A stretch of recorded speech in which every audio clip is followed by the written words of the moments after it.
Allez Phoenixou, ici le Phoenix.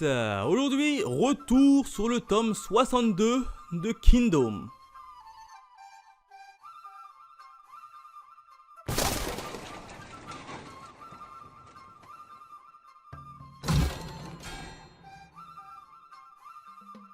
Allez, comme d'habitude, vous le savez, par quoi on commence, par la présentation de la jaquette et des différents bonus. Et sur la jaquette, on a qui? On a Kanki, le terrible général Kanki, qui tape la petite pose, qui est juste magnifique sous un fond violet. Donc j'adore vraiment cette jaquette. Quatrième de couverture, on a quoi? Eh ben, une espèce de un oiseau en or avec 6 ailes. Et puis pourquoi 6 ailes? Eh ben, tout simplement parce que il va y avoir un truc officiel qui va s'effectuer dans ce tome là. J'y reviendrai bien évidemment. Et en haut, on a qui? On a bien évidemment Huon également, qui va faire son apparition également dans ce tome là, mais malheureusement pour lui ce serait une apparition assez compliquée. Page en couleur, première page en couleur, on a qui? On a Shin et son meilleur ami, ou alors c'est Shin accompagné tout simplement de Issei. Étant donné que son meilleur ami qui est mort et Issei ont la même tronche, on ne sait pas qui est qui, mais je pense plutôt que là c'est le meilleur ami de début de Shin. En termes de bonus, derrière on a les mots de l'auteur comme d'habitude, suivi de deux petites bandes dessinées un peu hors série. Donc voilà en ce qui concerne les bonus. Cette fois-ci on démarre directement la partie review du tome 62. Alors, qu'est-ce qui s'est passé au niveau de Kingdom et du tome 62? Eh ben, trois événements. Le premier événement, j'ai envie de l'intituler Combat entre Shinyu. Et oui, puisque souvenez-vous, on s'était arrêté dans le tome 61 où on avait Kyurei, fraîchement nommé Shinyu, qui était venu tout simplement buter Kyukai, qui était l'ancienne Shinyu, étant donné qu'il peut y avoir qu'un seul Shinyu. Elle devait battre sa prédécesseur une fois pour toutes, pour un peu venger son clan. Et puis là, on va les retrouver qui vont commencer à se combattre, et au fur et à mesure du combat, on va apprendre un peu plus l'histoire de Kyurei, qui a une histoire similitude à Kyukai pour accéder au poste de Shinyu. Et là, t'as Kyukai qui va tout simplement tout faire pour empêcher que Kyurei plonge au plus au fond des abysses, parce qu'une fois qu'elle a plongé tout au fond des abysses, il sera impossible pour elle de revenir. Et in extremis, elle parvient grâce à des mots bien employés, etc., à toucher son cœur et à la libérer. De ce fait, elle présente bien évidemment ses excuses à l'ensemble du clan de l'unité Ishin, et bien évidemment l'unité Ishin sont un peu en colère, sont un peu remontés. C'est Kyukai qui va tout simplement accepter ses excuses, et Ishin, si vous préférez, va tout simplement officialiser sa venue dans l'unité Ishin. Par-delà de ça, on va la voir, elle va faire des sorties, et cette fois-ci, elle va plutôt bien écouter les consignes de ses aînés. Parallèlement à ça, on va apprendre également un peu plus sur la maladie que Kyukai a, est-ce qu'elle va guérir, etc. Et puis là, par l'intermédiaire de Kyurei, Kyurei nous dit clairement qu'elle va essayer de soigner Kyukai, et que tout cela va mettre environ 3 jours. Comme ça la permettra d'avancer un peu plus du côté de la guerre et d'être remise sur pied. Donc a priori, Kyukai va recourir tous ses pouvoirs qu'elle avait perdus. Alors certes, elle nous explique comme quoi elle a perdu la moitié de sa vie, mais comme en étant Shinyu, elle avait un pouvoir un peu plus supérieur à la normale, en quelque sorte elle redevient exactement au même niveau que les humains, qu'un humain normal. Donc c'est pas plus mal, ça fait la joie de l'unité Ishin. Maintenant que l'unité Ishin progresse assez bien et assez rapidement, et ben ils sont contents. Donc voilà à peu près ce qui s'est passé dans cet événement. Le deuxième événement dans ce tome, j'ai envie de l'intituler Les 6 grands généraux de Qin. Et oui, ça y est, c'est officiel. On a Issei qui décide de nommer les 6 grands généraux de Qin. Enfin, pour être plus précis, les 5 grands généraux de Qin. Et puis là, ça envoie tout simplement à ma vidéo sur le tome 41 que j'avais fait, hein, j'avais également émis une petite théorie qui seront les 6 grands généraux de Kin. Et puis je dois dire que du tome 41 au tome 62, maintenant qu'on connaît les noms des différents généraux, des 6 grands généraux, et ben je dois dire que j'avais vu juste. En tout cas, je suis plutôt bien parti, hein, sur les 5 noms donnés par Heisei pour devenir les 6 grands généraux de Kin. J'en ai décelé déjà 5 sur 5. Il m'en manque plus que un qu'on ne connaît pas encore le nom, mais je pense que je suis plutôt bien parti, hein. Pour ceux qui veulent un peu voir ça, allez voir ma vidéo théorie qui est juste ici, ou alors vous pouvez cliquer tout simplement dans la description. Bref, en termes des 6 grands généraux de Kin, alors qui Heisei va nommer? Eh ben Heisei va nommer tout simplement le premier, hein, Mobu. C'est pas une grande surprise, hein. Mobu, c'est le premier grand général de Kin. Il devait être là, c'est le plus puissant général de tout l'état de Kin. Donc pour moi, il devait être là et ça n'est pas une grande surprise. Ensuite, numéro 2, on a Tout, le deuxième grand général qui a été nommé. Tout également est nommé l'un des 6 grands généraux de Kin, qui n'est pas une grande surprise pour moi. Je l'avais prévu également dans ma vidéo review, hein. À la base, ça devait être normalement Uki, mais vu que Uki est malheureusement, hein, est plus de ce monde, c'est évidemment son lieutenant, si vous préférez, qui a repris un peu les rênes de sa famille, qui est nommé à son tour. En plus de ça, Tout, il est extrêmement puissant et fort et assez réfléchi quand même. Donc lui, c'est pas une grande surprise non plus. Ensuite, il y a qui? Il y a bien évidemment Uzen. Uzen a été nommé l'un des 6 grands généraux. Alors lui également, pour moi, ce n'est pas une grande surprise, mais ça peut faire peur quand même à certains, notamment aux proches de Heisei, hein, parce qu'on sait très clairement que Uzen a des intentions de créer son propre état. Il l'a dit lui-même, je veux créer mon propre état. Alors je pense pas qu'il va partir en quête de chasser tout simplement Heisei pour prendre sa place. Il a dit lors de la combat contre Riboku, je veux créer mon propre état. Donc je pense qu'il va essayer de faire un peu comme la reine mère et créer un autre état indépendant où ce sera lui le souverain. Mais il a quand même nommé en tant que grand général. Ça peut être à double tranchant pour Heisei, hein, d'autant plus qu'il va nommer un autre général tout aussi fou, c'est bien évidemment Kanki. Kanki également est nommé l'un des 6 grands généraux. Alors Kanki également, pour moi, ce n'était pas une grande surprise. Il a la capacité d'être des grands généraux. Le problème, c'est que Kanki, je sais pas, il réfléchit tellement de manière un peu bizarre qu'il est capable de te buter, de te mettre un poignard dans le dos. Donc là quand même, c'est assez dangereux pour Heisei, hein, d'avoir nommé quand même 2 généraux qui sont, selon moi, qui peuvent être instables et se retourner leur veste du jour au lendemain. Bien évidemment, il y a de la place également pour les femmes. Et oui, Yontawa nommé grand généraux de Kin, exactement comme je l'avais dit dans ma vidéo théorie, hein. Pour moi, elle a également toutes les capacités à diriger une armée et à prendre part dans les 6 grands généraux de Kin. Donc voilà à peu près les généraux de Kin nommés par Heisei, hein. Alors bien évidemment vous avez compté, il y en a 5 pour l'instant et il en garde un parce qu'il n'est tout simplement pas encore décidé qui sera le dernier général de Kin.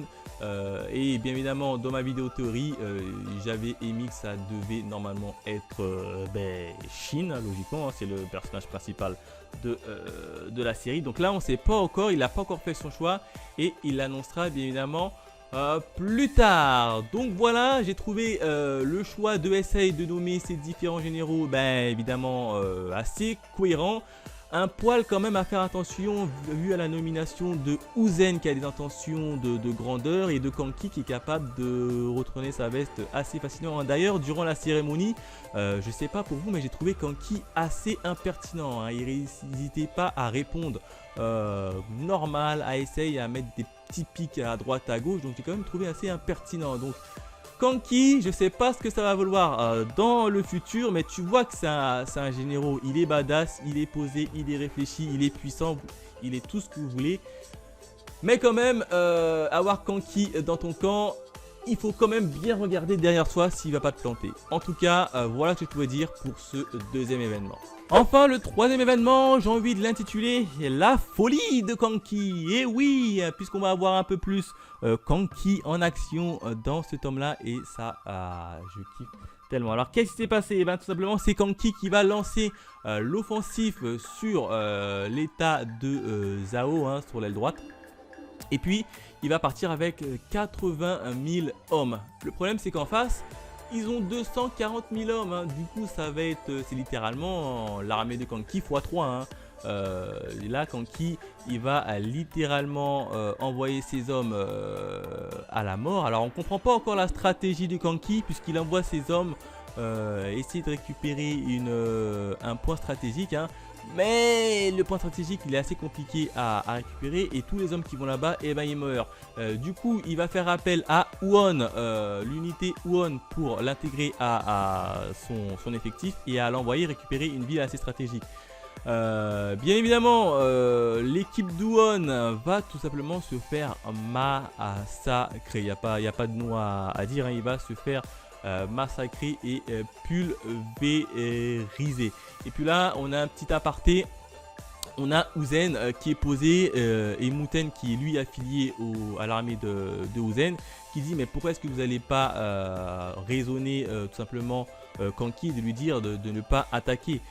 Et puis là tu as Uzen qui dit Kanki fait ce qu'il veut, il est assez grand, hein. D'autant plus que je le sais, j'arrive pas trop à le cerner. Hein. Du coup, on a même Uzen, hein, le grand Uzen, celui-là qui a quand même mis une petite gifle à Riboku dans la guerre de Zhao. Hein. Faut pas l'oublier que Uzen a massacré Riboku sur le plan stratégique. Hein. Il a pris Riboku, il a baissé son froc, il lui a mis une fessée. Hein. Ça, il n'y a rien à dire. Ben là, tu as le grand Uzen qui n'arrive pas à déchiffrer la stratégie de Kanki. Et puis là, tu as Muten qui dit mais il y a quand même votre fils qui se fait massacrer. Et puis là, tu as Uzen qui dit et alors je m'en bats un peu les reins.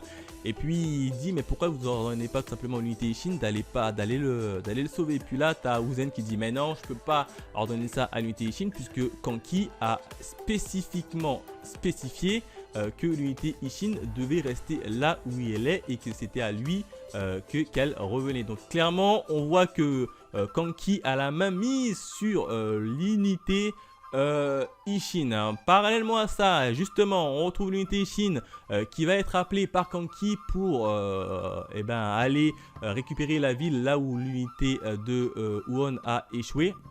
Ils vont arriver, ils vont voir que c'est le boxon complet et puis ils vont s'apercevoir que Huon il est l'un des seuls rescapés et ils vont aller le sauver pour le ramener en lieu sûr. Alors ils vont envoyer son armée, ça va être un peu compliqué mais au final ils vont réussir à le sauver et à l'emmener en lieu sûr. Hein. Donc quand même tu as Huon qui en doit une fière chandelle à Shin qui lui a sauvé les miches. Parallèlement à ça, on apprend évidemment que Huon est devenu papa, dis donc. Huon a, je crois que c'est un fils qu'il a.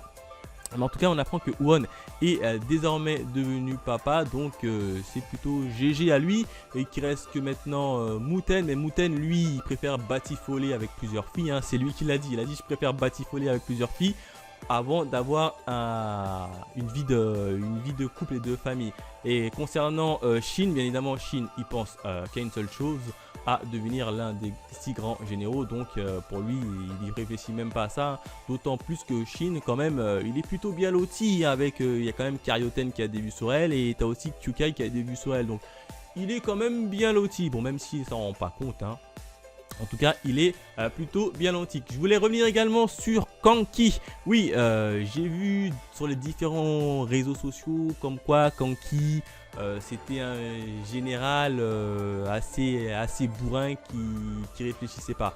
J'ai envie de vous dire, je ne suis pas du tout d'accord avec cette hypothèse. Tout simplement parce que on l'a vu à chaque fois que Kanki tape, toutes ces tapes a été magnifiquement bien réfléchi et pensé. On l'a vu quand il s'est tapé contre le général araignée, Keshia, où il était dans sa tente, il ne faisait rien, etc. Et ben c'était une stratégie mûrement réfléchie. Au final, il a gagné, frère. Il a battu Keshia, le redoutable Keshia, il l'a battu. On l'a vu également quand il s'est tapé contre l'un des 4 rois célestes. Il avait émis une stratégie de fuite à chaque fois. Au final, il s'est mis devant lui, il lui a coupé la tête. Donc, à chaque fois que Kanki se tape, Kanki, tu as l'impression qu'il se bat, il est assez bourrin, il fait tout au dernier moment, etc. Mec, tout ce qu'il fait du point A pour arriver jusqu'au point Z, tout ce qu'il fait, c'est parfaitement réfléchi. On a même vu dans la guerre lors de la coalition où il a tenté une sortie assez fou. Tout le monde disait mais il est fou, il se fait une sortie en plein milieu des adversaires. Mec, il a réussi à emporter avec lui l'un des généraux qu'il y avait en face. Bon, c'était par l'intermédiaire d'un généraux de Kin, mais c'est quand même lui qui a emmené ce généraux devant lui pour qu'il bat le général Poison là. Donc non, je suis plutôt pas d'accord avec ça. Moi je dis que Kanki, tu le vois comme ça, il est assez souriant, tranquille, posé. Mec, c'est l'un des plus intelligents généraux. T'as même Uzen qui a mis une fessée, je vous le rappelle, Hariboku n'arrive pas à cerner Kanki. Et est-ce que Uzen a déjà proposé à Kanki d'intégrer son fameux royaume qu'il veut construire? Non, parce qu'en général Uzen il propose tout simplement de faire rentrer dans son armée les gens qu'il juge ayant le plus grand potentiel. Est-ce que Uzen a tendu la main à Kanki en lui disant Uzen, viens avec moi, nous bâtirons ensemble un grand état? Est-ce qu'il lui a déjà dit ça? Non, parce qu'il sait très bien que Kanki, il est tellement matrixé du cerveau, qui réfléchit tellement bizarrement qu'il n'arrivera pas à le déchiffrer. Moi, je suis sûr que si il y aurait un match entre d'un côté l'armée de Uzen, d'un autre l'armée de Kanki, c'est Kanki qui bat, qui gagne. Parce que Uzen n'arrive pas à déchiffrer la stratégie de Kanki. Voilà, c'était à peu près mon petit coup de gueule que je voyais passer souvent là, notamment des Kanki qui est un bourrin, qui n'a pas de stratégie, il attaque comme ça. C'était mon petit point de vue que je voulais apporter sur le terrible et charismatique général Kanki. Voilà ce que je pouvais dire sur le tome 62 de Kingdom, un tome plutôt excellent, il n'y a rien à dire, puisqu'on va retrouver tout simplement la fin du combat entre les Shinyu. On va voir officiellement la nomination des 5 grands généraux de King pour l'instant, il en reste encore un qui n'a pas encore été nommé. Et enfin, on va voir la folie de Kanki qui va tenter de récupérer et de faire mal à Zao, mais avec une stratégie propre à lui. Voilà ce que je pouvais dire sur Kingdom tome 62. Si je devais noter Kingdom et son tome 62, je lui aurais mis la note de 5 sur 5 en termes d'étoiles. Voilà ce que je pouvais dire. N'hésitez pas à me laisser vos commentaires, à liker et à partager pour soutenir la chaîne. Quant à nous, on se retrouve très vite pour de nouvelles aventures. Allez, bye les Phoenixous.